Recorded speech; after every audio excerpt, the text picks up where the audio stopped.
And today I'm going to be building a table for my miter saw. Going to extend both ways, and I'm also going to be building an out table for my table saw. As you can see here, I built up some plans from my mind, and now I'm going to make it a reality. So if you're new to the channel, we're embarking on a journey to renovate our family ranch and a house that was built in 1933. So these tables are going to be necessary for all our future renovation plans, and it's going to make everything a lot easier. I'm going to be using reclaimed lumber for these tables, and the fasteners as well. So let's start with gathering up all the necessary lumber that we're going to need for this project. We're going to make our marks, and we're going to cut this lumber down to size. So if you want to tag along for the journey, make sure you subscribe, because this project is going to have some crazy before and afters. All right, let's get to it, guys.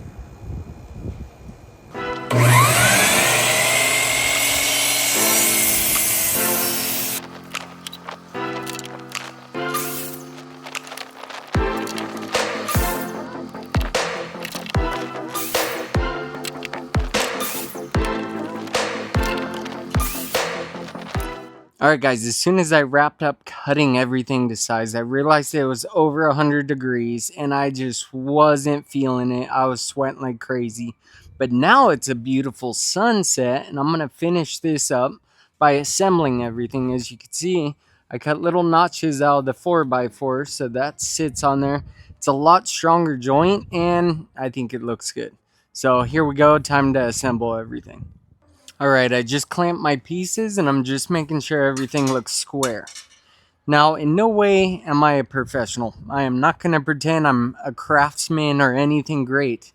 But what I can tell you is don't let your lack of experience stop you from accomplishing or trying new things. Because the only way you get good at something is through practice and repetition. So get out there. If you got something you've been wanting to try, give it a go. And also, you don't need the latest and greatest tools. Literally, I have a bunch of mix match tools. I got this Lowe's Flex impact driver. I got Ryobi grinders. I have a Irwin quick grip that has, hold up, so much rust, missing pads. And all the materials I'm using today are all reclaimed that I found at job sites. Never let any excuses get in the way of doing cool things.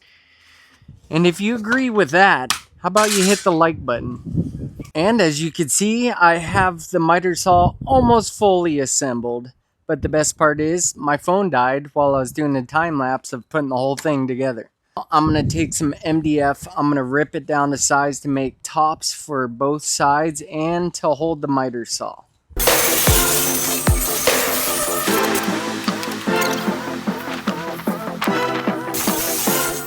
As you know, I'm using scrap lumber, so that means that nothing is straight. So we're going to have to do some forceful adjusting as we nail this stuff down.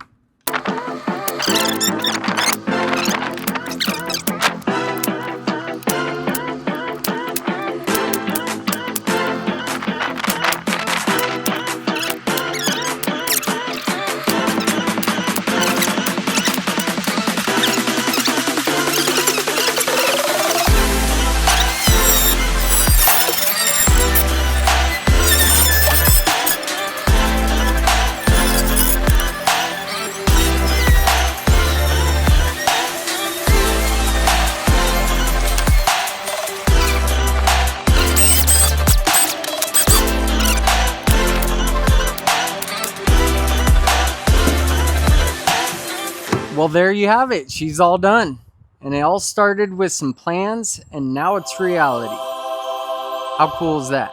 She's able to hold long lumber and help you chop without it dropping. This was all built out of scrap wood and basic tools, so if you guys want to give it a go, there's a lot of things I would have done differently. I'm sure you're thinking about it right now.